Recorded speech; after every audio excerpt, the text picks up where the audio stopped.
A number of the main tools of the weapons systems, defense equipment, of the Ukrainian military were destroyed in the attacks of drones of the Armed Forces of the Russian Federation, VSRF, in the oblast, provinces, of Dnipropetrovsk and Mykolaiv, Thursday, October 13, 2022. The Russian Defense Ministry released a video showing a number of Ukrainian Armed Forces, ZSU, vehicles destroyed, hit by a Russian military drone. Tanks, self-propelled cannon armored vehicles, and Humvee cars were destroyed in the attacks on the Kryvyi Rih, Dnipropetrovsk and Mykolaiv rayons.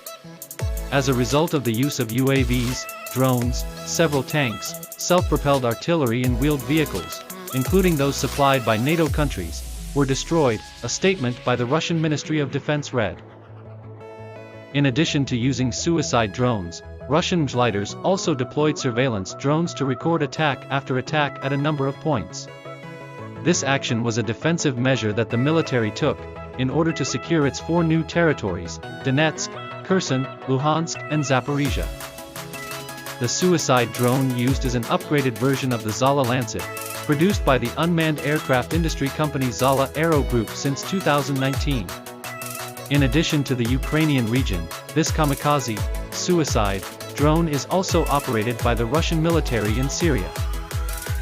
Zala Lancet is divided into 2 variants, namely Lancet 3 and Lancet 1.